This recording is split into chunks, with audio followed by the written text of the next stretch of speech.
नमस्कार, जोहार। झारखंड में आपका स्वागत। मैं राहुल ओझा आपके साथ। इस वक्त की बड़ी खबर लोहरदगा से बताया जाए। एनआईए ने दबिश दी है। एनआईए के साथ स्थानीय पुलिस भी छापेमारी कर रही है। एनआईए ने माओवादी कमांडर के करीबी राजू साहू के कई ठिकानों पर छापेमारी की है।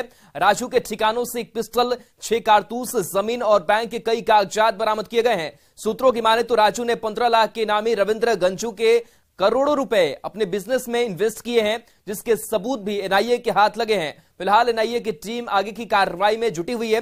हालांकि एनआईए की छापेमारी की भनक लगते ही राजू मौके से फरार हो गया, जिसकी तलाश भी की जा रही है। तो एनआईए ने कई दस्तावेज जब्त किए हैं। बड़ी कार्रवाई एनआईए की तरफ से की गई है। आकाश हमारे साथ फोनलाइन पर है। आकाश, राजू के कई ठिकानों पर छापेमारी की गई है, क्या अब तक की कार्रवाई में जानकारी निकलकर सामने आई है? जी, बता दें कि उग्रवादी से साठगांठ के मामले में एनआईए और लोहरदगा पुलिस संयुक्त रूप से कुड़ू थाना क्षेत्र में छापेमारी अभियान चलाई है, जिसमें ईंट व्यवसायी राजू साहू के कई ठिकाने, उसके होटल और घर और कई ठिकाने पे छापामारी की है, जिसमें कि एक देसी पिस्टल 9mm का और 6 गोली बरामद की है। इसके साथ ही जरूरी कागजात को भी एनआईए अपने साथ जब्त करके ले गई है। फिलहाल राजू साहू की गिरफ्तारी नहीं हो सकी है।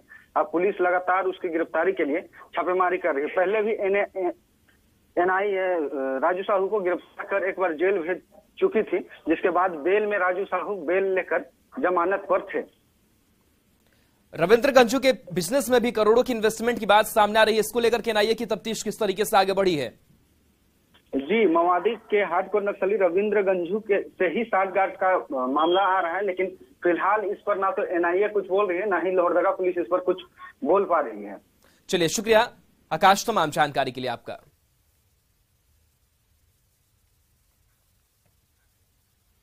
झारखंड और बंगाल बॉर्डर के खेमाशुली में कुर्मी समाज का आंदोलन जारी है। यहां रेलवे स्टेशन और रेलवे ट्रैक के साथ ही NH 6 पर भी आंदोलनकारियों का कब्जा दिख रहा है। आंदोलन का आज छठा दिन है और आंदोलनकारियों को देखते हुए खेमाशुली स्टेशन पर भारी संख्या में रेल पुलिस और राज्य पुलिस के जवान तैनात किए गए हैं। आपको बता दें कि 3 सूत्री मांगों को लेकर कुर्मी समाज आंदोलन पर डटा हुआ है। इसमें कुर्मी समाज को ST का दर्जा देना प्रमुख है।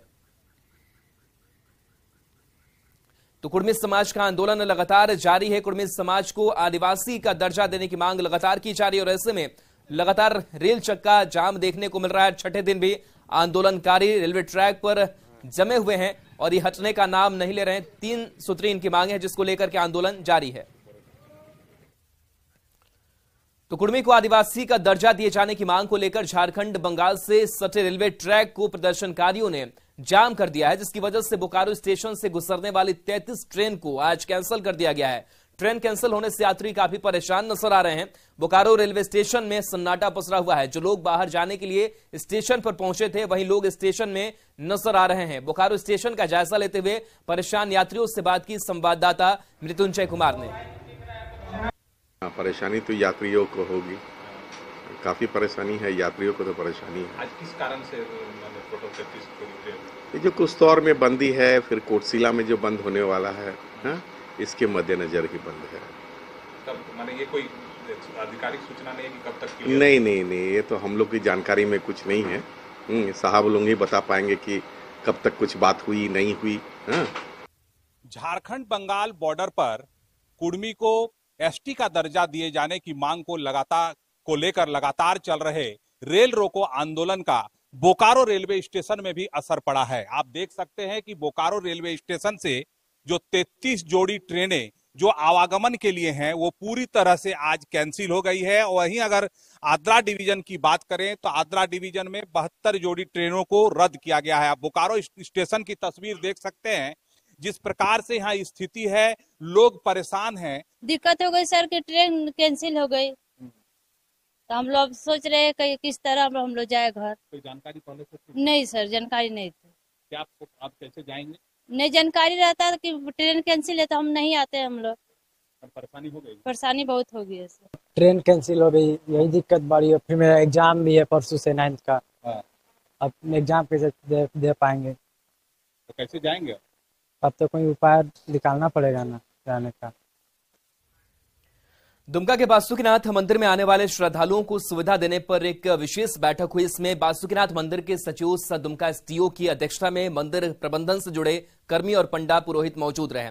इस बैठक में बासुकीनाथ आने वाले श्रद्धालुओं को सुगमता से जलाभिषेक कराए जाने पर सबकी राय ली गई। वहीं 15 समाज की ओर से प्रशासन को हर संभव सहयोग का भरोसा दिया गया। साथ ही मंदिर कैंपस के पास एम्बुलेंस की तैनाती, पीएचसी की व्यवस्था करने और बासुकीनाथ मंदिर में वीआईपी कल्चर पर रोक लगाने की मांग की गई। हमारे जो बाबा मंदिर में क्या समस्याएं हैं उसको जानने का प्रयास किया गया है, ताकि आने वाले दिनों में समस्या का निराकरण किया जा सके और बहुत सुलभ ढंग से श्रद्धालुओं का हम लोग पूजा यहाँ करवा पाएं। इसी उद्देश्य के साथ आज बैठक की गई। लोहरदगा में अति नक्सल प्रभावित क्षेत्र पेशरार प्रखंड के लवापानी में स्कूली बच्चे पेयजल संकट से परेशान हैं। उत्क्रमित प्राथमिक विद्यालय लवापानी में पिछले 2 साल से जलमीनार और नलकूप खराब हैं। ऐसे में बच्चों को पेयजल की सुविधा नहीं मिल पा रही है। वहीं नदी से पानी लाकर बच्चों के लिए मिड डे मील बनाना पड़ता है। स्कूल के शिक्षक इसकी मरम्मत के लिए कई बार विभाग को सूचना दे चुके हैं, लेकिन अभी तक जलमीनार को दुरुस्त नहीं कराया जा सका है। वहीं बढ़ती गर्मी से पानी के लिए बच्चों की परेशानी और भी बढ़ती जा रही है। शिक्षकों के साथ अभिभावकों ने जलमीनार की जल्द मरम्मत की मांग की है। मीनार यहाँ 2 साल से खराब हो गया है। यहाँ पानी के लिए बहुत दिक्कत है। बच्चा सबके लिए भी, खाना पीना बनाने सबके लिए भी पानी की तो दिए थे। कई बार ले गए हैं लिख के, पर कोई नहीं किए हैं आज तक। अथी झारखंड में शिक्षा व्यवस्था को बेहतर बनाने की कोशिश सरकार भले ही कर रही है, लेकिन अब भी कई ऐसे स्कूल हैं जहां धरातल पर व्यवस्थाएं बेहतर नहीं हो पा रही हैं। बोकारो के 4 प्रखंड के प्राथमिक विद्यालय करहरिया का हाल भी कुछ ऐसा ही है। रिपोर्ट देखिए। इसको गुना करने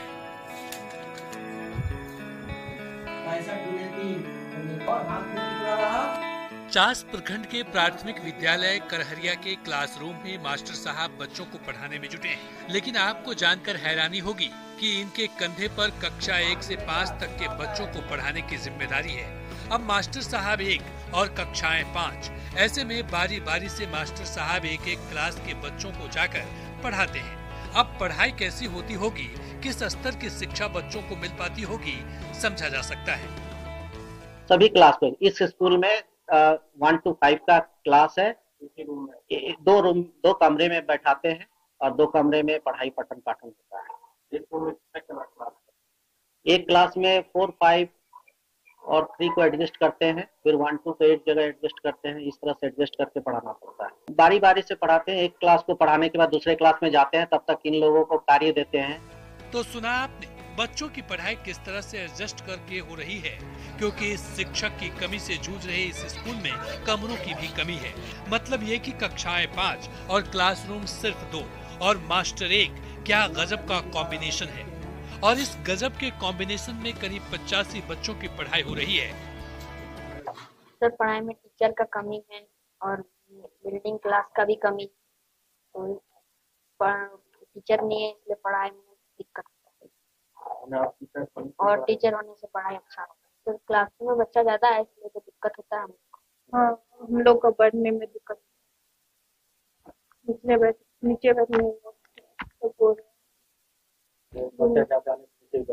हाँ, रूम भी नहीं, असर भी नहीं। इस स्कूल के लिए 3 शिक्षकों के पद स्वीकृत हैं, लेकिन 2 का पता नहीं। शिक्षा विभाग एक शिक्षक के कंधे पर 5 कक्षाओं के करीब 85 बच्चों की जिम्मेदारी देकर गायब है। कोई सुध लेने वाला नहीं। शायद शिक्षा विभाग को इससे कोई मतलब नहीं, लेकिन सवाल ये है कि क्या झारखंड की शिक्षा व्यवस्था ऐसे बेहतर होगी। न्यूज़ 18 के लिए बोकारो से मृत्युंजय की रिपोर्ट। गरीबी कई बार जिंदगी पर भारी पड़ जाती है और जब गरीबी जैसे हालात में सिस्टम और सरकार भी मुंह मोड़ ले तो हालात और बदतर हो जाते हैं। पलामू में भी पहले से गरीबी की मार झेल रही मनीता कुमारी के साथ भी सिस्टम ने कुछ ऐसे ही हालात पैदा कर दिए। देखिए रिपोर्ट।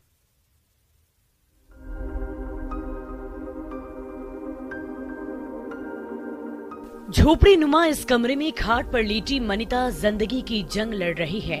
मामला सतबरवा थाना क्षेत्र के पूंची गांव का है, जहां पहले से गरीबी की आग में जल रही राजेंद्र भुइयां के परिवार पर उस वक्त मुसीबतों का पहाड़ टूट पड़ा जब उनकी बेटी मनीता कुमारी एक दिन आग तापने के दौरान झुलस गए और मनीता का शरीर करीब 50% झुलस गया।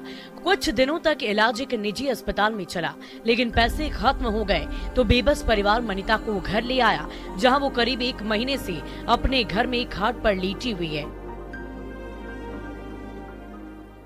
आग ही तापे में तो आग फिर कैसे बचाया लोग? कूदा तब बचाया। पैसे कम पड़ गए या इलाज? क्या डॉक्टर ज्यादा पैसे मांग रहा था? जी। मनीता की शादी 2 साल पहले हुई थी। पति घर नहीं रखता और वो अपने पिता के साथ रहती है, लेकिन मनीता की इस हालत के लिए सिर्फ गरीबी ही जिम्मेदार नहीं, बल्कि जिम्मेदार हेल्थ सिस्टम भी है, जिसने एक बीमार को घर के खाट पर ला दिया है। मनीता का दिल गरीबी के घाव से जख्मी तो था ही, अब शरीर के जख्म भी गहरे होते जा रहे हैं, मगर कहीं से कोई मदद की आस नजर नहीं आ रही है।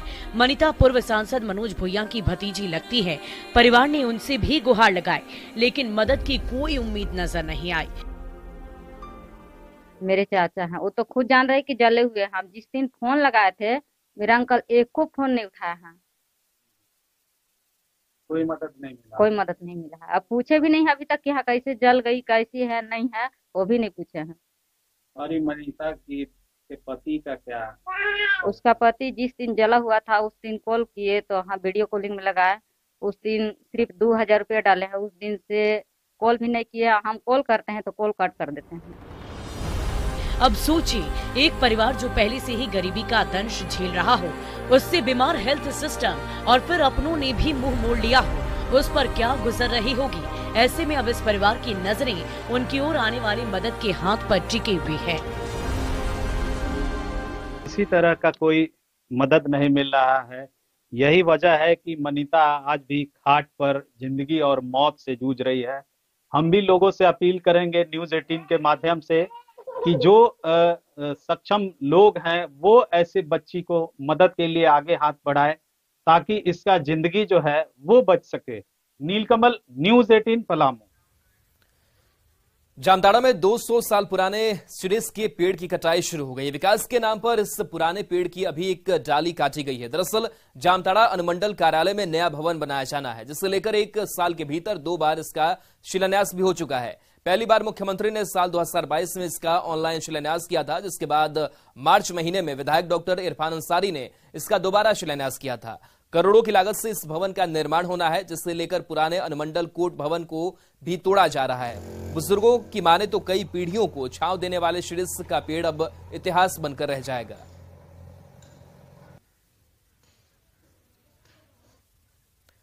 धनबाद के कुमारधुबी में बैटरी चोरी की घटना सीसीटीवी में कैद हो गई। यहां चोर हर रोज किसी न किसी गाड़ी से बैटरी की चोरी करते हैं। ये तस्वीर शनिवार सुबह की है, जहां चोर हर रोज की तरह खड़ी गाड़ी में से बैटरी निकाल रहे हैं। फिलहाल पुलिस सीसीटीवी के आधार पर पूरे मामले की छानबीन में जुटी हुई है।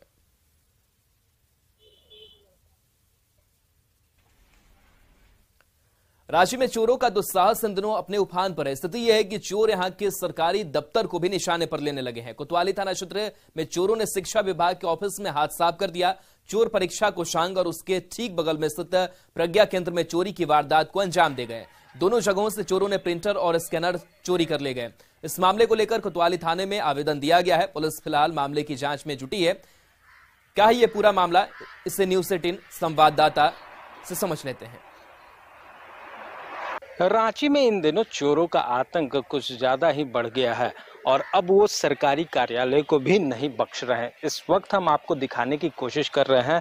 पहले यहाँ पर डीओ ऑफिस चलता था, लेकिन साफ अब जो यहाँ पर है परीक्षा कोषांग है, मतलब जितनी भी परीक्षाएं संचालित होती हैं उसकी जो तमाम तरह के क्वेश्चन पेपर वगैरह सभी चीज़ें यही परीक्षा कोषांक से तय की जाती है, उसकी तमाम तरह की मॉनिटरिंग। लेकिन आज यहाँ चोरों ने हाथ साफ कर दिया। चोरों के द्वारा यहाँ से साफ तौर से बात की जाए तो कई सामान जो हैं उसे देखा गया, लेकिन जो चोरी की गई वो स्कैनर और प्रिंटिंग मशीन रही जिसकी चोरी हुई। वहीं इसके बगल में एक प्रज्ञा केंद्र भी है, उस प्रज्ञा केंद्र से भी जो प्रिंटर है उसे गायब किया गया है। मामले को लेकर कोतवाली थाने में मामला जो है वो संज्ञान में दिलाया गया है, एफआईआर दर्ज कराई गई है। पुलिस जो है मामले की जांच में जुटी हुई है। लेकिन साफ तौर से जिस तरह से सरकारी कार्यालय को निशाना बनाया जा रहा है वो अपने आप में एक चिंतनीय विषय है, क्योंकि चोर जो है वो अब सरकारी कार्यालय तक भी अपनी पहुंच दिखा रहे हैं और साफ तौर से यहाँ भी सामानों पर हाथ साफ कर रहे हैं। देखना होगा कि इस मामले को लेकर पुलिस कितनी गंभीर होती है और मामले में कब तक आरोपियों को गिरफ्तार कर पाती है। रांची से न्यूज़ 18 के लिए ओम प्रकाश। गुमला जिले के जारी और चैनपुर प्रखंड में जंगली हाथियों का उत्पात लगातार जारी है। ताजा मामला में गोविंदपुर पंचायत के सारंगा डी के रहने वाले शंकर सिंह के घर को जंगली हाथी ने शनिवार रात क्षतिग्रस्त कर दिया। वहीं घर में रखे धान चावल खाकर और बर्बाद कर वहां से निकल गया। पीड़ित की माने तो रात करीब 12 बजे उनके घर में हाथी घुसा। उसके घुसते ही पीड़ित अपने पूरे परिवार के साथ घर से निकल भागे। बाद में ग्रामीणों ने हाथी को किसी तरह भगाया, लेकिन भगाने के दौरान भी हाथी पास के खेत में लगी गेहूं, प्याज और टमाटर की फसल को खाते और रौंदते निकल गया। पीड़ित शंकर सिंह ने वन विभाग से इसके लिए मुआवजा की गुहार लगाई है। आपको बता दें कि आए दिन जंगली हाथी ग्रामीणों के घर को अपना निशाना बना रहे हैं, जिससे ग्रामीणों को जान माल का काफी नुकसान हो रहा है। बावजूद इसके वन विभाग हाथी भगाने में असफल दिख रहा है।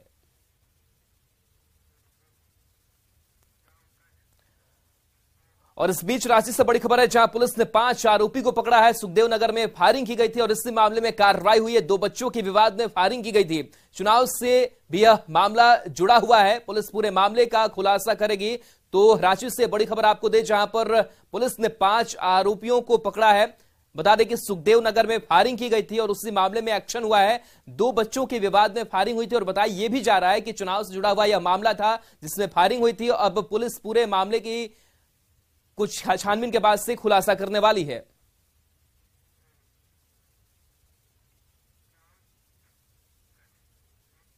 साहिबगंज में अवैध खनन को लेकर ईटी की जांच पड़ताल जारी है। इसी दौरान जिरवाबाड़ी के सिमरिया मौजा में अवैध खनन के सबूत मिलने के बाद डीएमओ ने पिंटू यादव और छोटू यादव के खिलाफ मामला दर्ज कराया है। ईटी की टीम ने जांच के दौरान सिमरिया और चुआ में अवैध उत्खनन पाया। साथ ही कई जगह ड्रिल कर विस्फोट के लिए बारूद लगाने की भी पुष्टि हुई थी। आपको बता दें कि ईडी यहां 1000 करोड़ के अवैध पत्थर उत्खनन की जांच कर रही है और इस मामले में पंकज मिश्रा और बच्चू यादव जेल में है। 5 और 6 अप्रैल को ईडी को जांच के दौरान अवैध खनन के सबूत मिले थे, जिसके बाद 7 अप्रैल को ईडी ने अपनी रिपोर्ट एसपी को सौंपी थी और कार्रवाई के निर्देश दिए थे।